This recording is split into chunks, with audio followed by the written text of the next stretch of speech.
Welcome to another Apollo Papyrus episode. I am Aaron Apollo Camp. For this episode, my interview guest has considerable experience in the newspaper industry in Nebraska and Kansas and is now an author. He is the author of the Greenwood Mysteries series, whose novels include Phantoms in the Fieldhouse and The Silent Siren, and he has also authored 2 short story collections. His name is R.J. Post, and here's my interview with R.J. R.J. Post, welcome to Apollo Papyrus. Well, good morning. Thank you for having me. Feel free to introduce yourself to our listeners. Well, my name is R.J. Post, and I've been a professional writer for 37 years. 31 of those years I worked at community newspapers in a variety of different roles, reporter, editor. I was an assistant managing editor. And the last 6 years, I've worked in marketing for a full-service marketing agency as a copywriter and digital content creator. But over the last 4 years, I've been a published author with 2 books that are short story collections. And now I'm working on a mystery series called the Greenwood Mysteries that are set in a small fictional town in upstate New York, Greenwood, New York. I have 2 of those published currently. The first one is Phantoms in the Fieldhouse, and just a few weeks ago, published the second in the series, The Silent Siren. And right now I'm working on the third, which is tentatively titled A Haunting in the Hotel Hudson. So that's where I'm at. Regarding the Greenwood Mystery series, without spoiling too much of the series and each book in it, what is each book in the series about, and what is the series as a whole about? Okay, well, the series as a whole is about 3 teenagers named Gordon, Gus, and Sierra, who live in this relatively small town in upstate New York where strange and spooky things tend to happen. These are mysteries with a paranormal twist. So while they are investigating things like who hijacked $1 million in Canadian gold coins, they're also trying to figure out what's going on with these ghostly happenings in the high school gym, or they're investigating the strange happenings in the local theater that have been attributed to a ghost that haunts the theater. So that's the general kind of frame of the stories. And also, too, it deals with a certain amount of the growing up sort of issues that young people have, wanting to feel accepted, struggling with their identity. Of course, there's a certain amount of romance that seems to happen when you're a young person before you get settled down in life. The first book I wrote was in the series was Phantoms in the Fieldhouse, and that actually deals with moving a building, a field house, an athletic building, from an old defunct college down the road to the local high school where they need more space. And when the building comes into town to the high school, something or someone comes along with it. And it doesn't seem to be very happy about the new location or the new use for the building. And a lot of strange things begin to happen. And while that's going on, across Lake Ontario, there is a robbery of $1 million worth of Canadian gold maple leaf coins. And the trio, Gordon, Gus, and Sierra, begin to suspect that maybe these coins are in their area. And so they begin to investigate that as well. That was the first one I wrote in the series. The second one, the one that just came out, The Silent Siren, is actually a prequel to the first one. And it has to do with a murder case that happened in their town 100 years previous, involving an old movie star who was accused in the death of her daughter.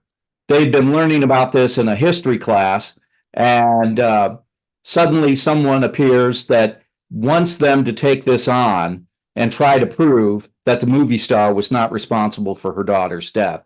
their motivation is that the local theater has been threatened with closure by your local evil businessman who wants to tear it down and build something else there. And they feel if they can solve this mystery and prove a historic connection between that movie star and the theater, that will save the theater. I actually wrote it second, but it takes place before the other book. So the way I would recommend reading them is to read The Silent Siren first and then read Phantoms in the Fieldhouse. But they're individually contained, so readers can really read them in any order, and they won't miss out on anything. You're from the Great Plains region of the United States. Why did you decide to set the series in upstate New York? Well, I actually have a friend that I edited a book for, and she said, well, why are none of your stories set in Nebraska, which is where we live?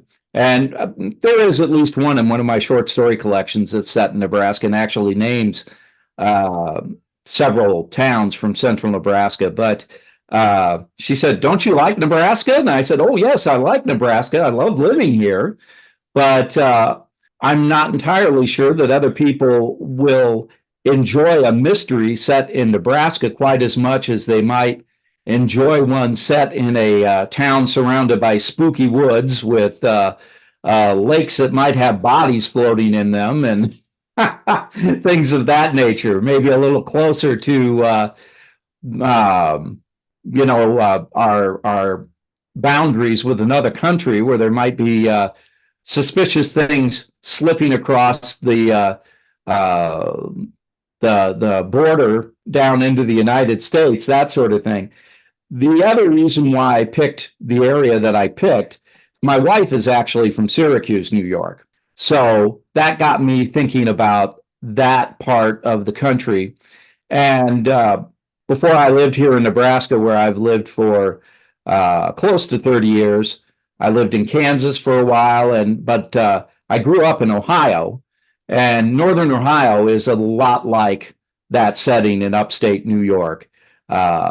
You have your cities, but you also have rural areas surrounding them, forested areas, that sort of thing. And so I wanted some of that mystery feeling of an area that's surrounded by dark pine trees and where mysterious sort of things could happen. You've written two other books, and they're named respectively Lion Taming, Dating, and Other Dangerous Endeavors, and the other one's named Tasmanian Tigers, True Love, and Other Elusive Things. Without spoiling too much of each of those books, what are they about, and are they short story collections? They're both short story collections, and they have a variety of genres and a variety of story lengths. The first one has 12 stories in it. That would be Lion Taming. And there are a variety of different sorts of topics and genres that I was interested in writing at the time.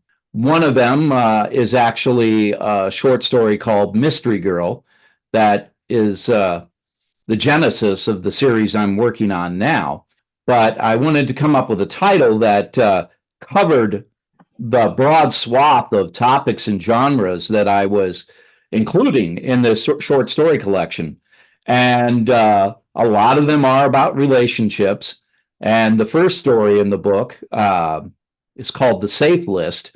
And it does actually, part of the story involves a guy that one day on his way home from work runs into a lion that's escaped from a zoo.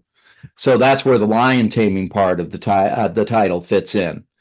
The second book, Tasmanian Tigers, True Love, and Other Elusive Things, I actually wrote in 5 separate sections. Each of these sections has 3 short stories, so a total of 15. And each section has a story that's a 5-minute read, a 10-minute read, and a 20-minute read. So that's the subtitle, 5, 10, 20 minutes to read. And the reason I wrote it that way is because of the number of people that had told me that they enjoyed reading, but in today's busy world, they have a hard time finding the time to read. They no more than pick the book up and they're starting to get into it. And, they have to rush off to work, or their break at work is finished, or they have to pick up the kids from school, or whatever it is. And so I wanted to offer them something that would make that easier for them, would actually make more time for them to read. If you think you have 5 minutes to read, you pick up the book and you pick a 5-minute story and you read it. Or if you've got a little longer, maybe a 10-minute, or sitting down in the evening, a 20-minute story, maybe as you're getting ready for bed. So that's the way I structured that book. And again, it's a variety of different kinds of short stories, different genres, relationship stories, mystery stories. There is one story in the first book that I wrote entirely with misheard song lyrics. All the dialogue is made up of not the actual lyrics from songs, but the way we frequently on the radio, we think they're saying, count the headlights on the highway instead of the headlights, that sort of thing. So all the dialogue is made up with those kinds of things. The second book includes a story where all the dialogue is written in palindromes, so they all read the same forward and backwards. And that one was called Abel Was I Till I Saw Elba. And all the dialogue in it is palindromes. They read the same forwards and backwards. So there are some experimental things in there as well. Experimented a little bit with nonlinear storytelling. One short story in the first book has 2 alternate endings, has a happy ending and a sad ending. So you can choose whichever one you want, or you can read both and see which one you liked better. So a good variety of different kinds of things there. But they're all written in more or less the same style, that they have, many of them have kind of an O. Henry-ish sort of ending, where there's a twist at the end that puts everything in a different perspective. Are all your books self-published, traditionally published, or published via hybrid press, or did you use different publishing methods to publish your books?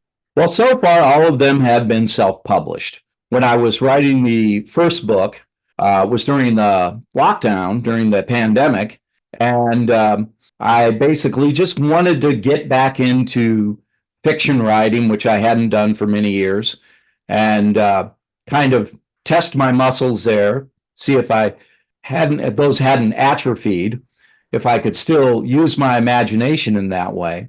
And so I began with a 500-word story, and it just took off from there. And I wrote a variety of different stories, things that were on my mind at the time.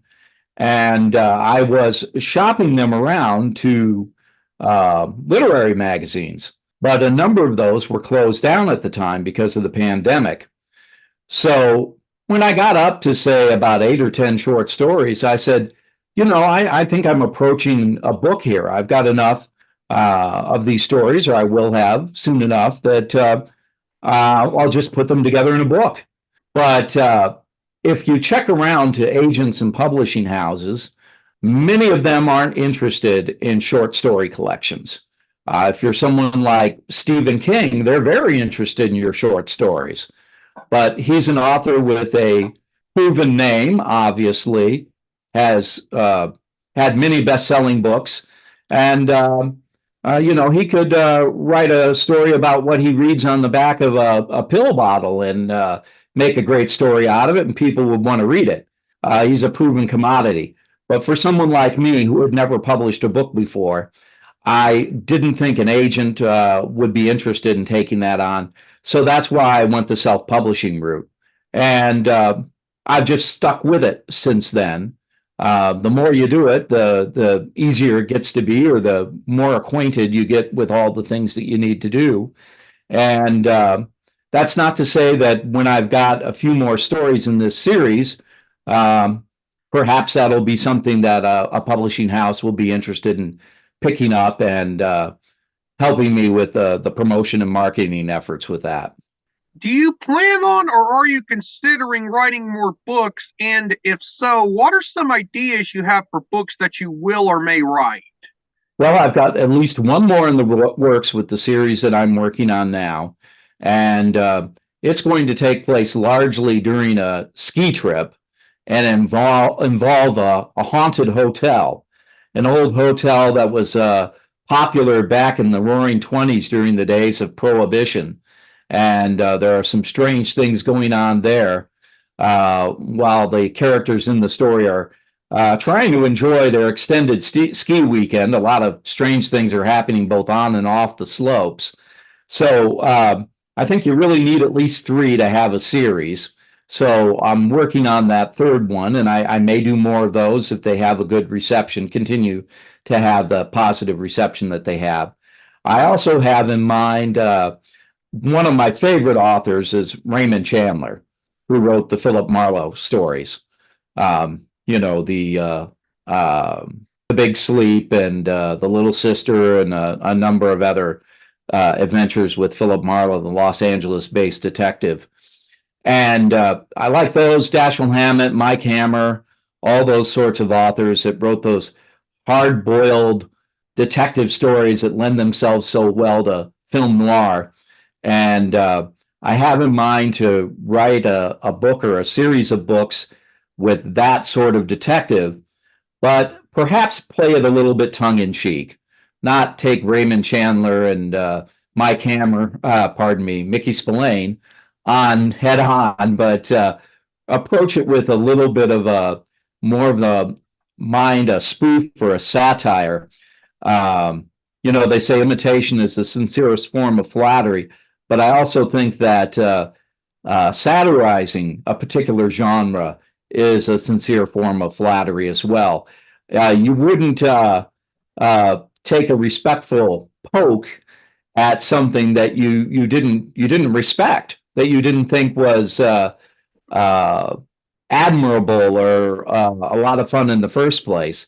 Otherwise, why take a little poke at it, make fun of it a little bit? It's not that you think that it's something bad, but it's something that you enjoy so much that you want to lovingly, the same way as you would a sibling, point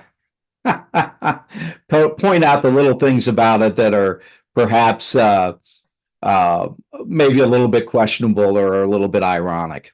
So those are some ideas that I have in mind. I've also had in mind for some time, I enjoy music and I enjoy musicals.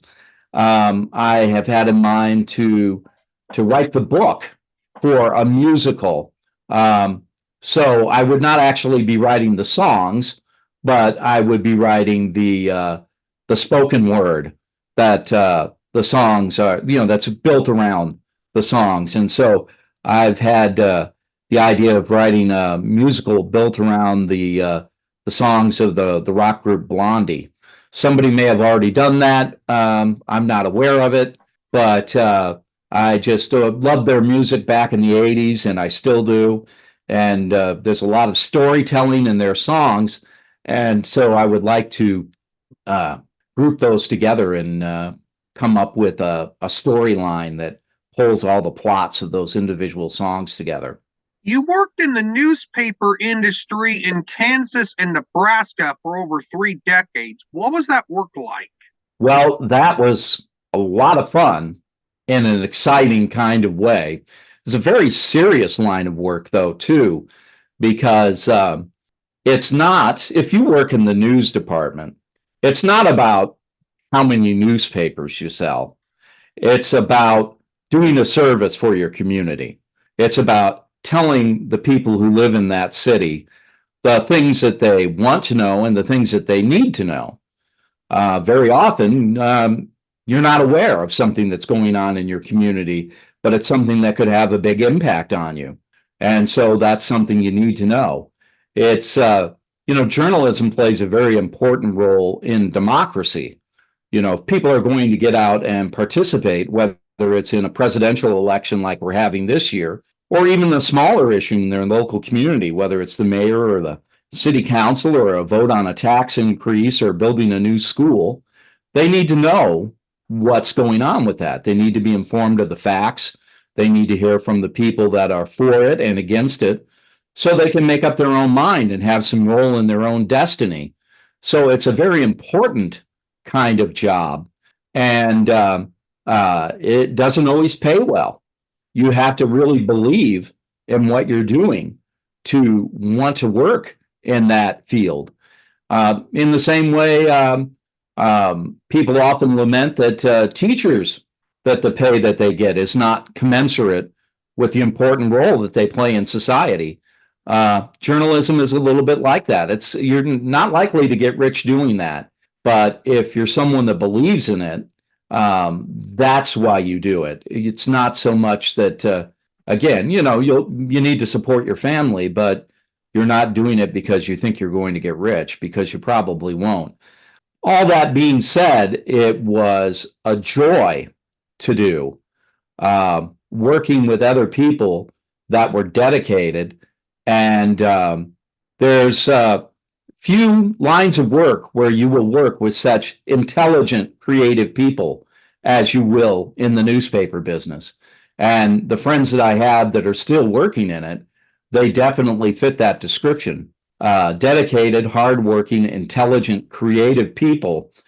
But everything you do in the news business, and it may be even more so in broadcast than it is in print, you have to do very well, but you have to do in a big, big hurry. It's like running full tilt 24 hours a day. And that's very exhilarating. It's a bit like I imagine driving a race car is. But at some point, all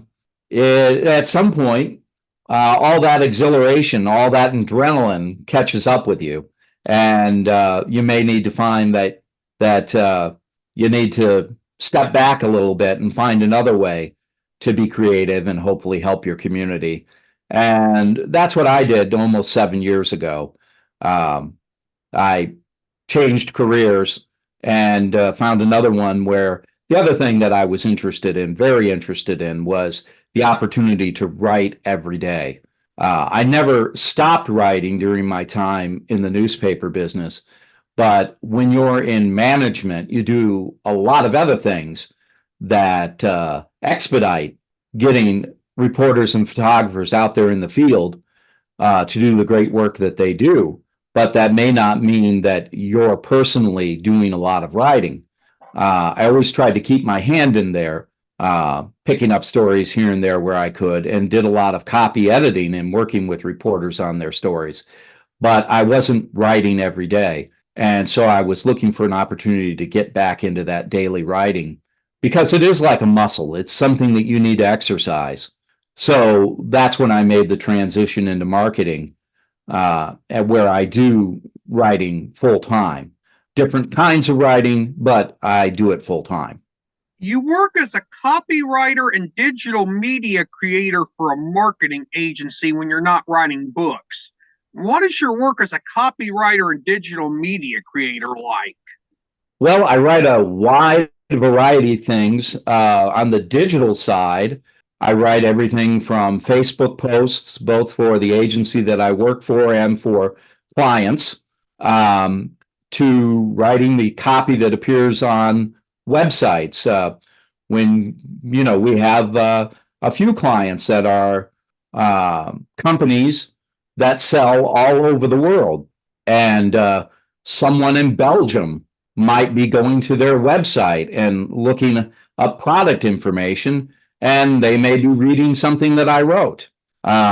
So that's a lot of the digital side.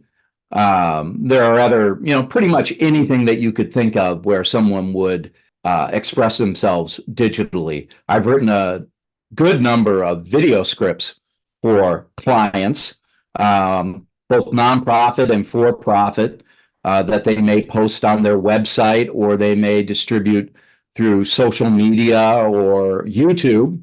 Quite a few of those. A lot I've written for nonprofits that, for instance, may be doing a fundraising campaign, that sort of thing. So I've done a lot of writing on the digital side that way. And it's all copywriting, but the copywriting that may be for print might be advertisements that would appear in national magazines, also to radio and television spots. I've written quite a few of those for some of our clients. So it's a real variety of things. One of the pieces that our agency produced for a client, which was a recruitment piece, recruiting people to come to work for them.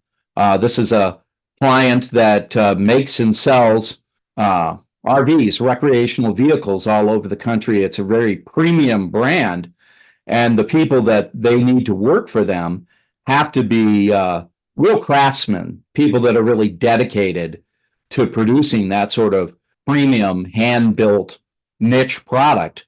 And it's just not anyone that would work on an assembly line. That's not the way they create their product. So they need to recruit special people. And I wrote the script for a video that our agency produced for them that actually won an international award, a Telly Award. So it's a wide variety of work. We get to do a lot of creative things, and everything for I've had assignments where I was asked to come up with one word to assignments where I've written more than 1,000 words on just a particular assignment. So it's interesting. It keeps me doing a variety of things. RJ, thank you for appearing on Apollo Papyrus. You were an amazing guest. Well, thank you for having me. I'm glad to contribute to what you do for your listeners. RJ was a fascinating guest, and I enjoyed interviewing him. I also look forward to reading his books in the future. This is Aaron Apollo Camp reminding y'all to write and read your passion. Bye for now.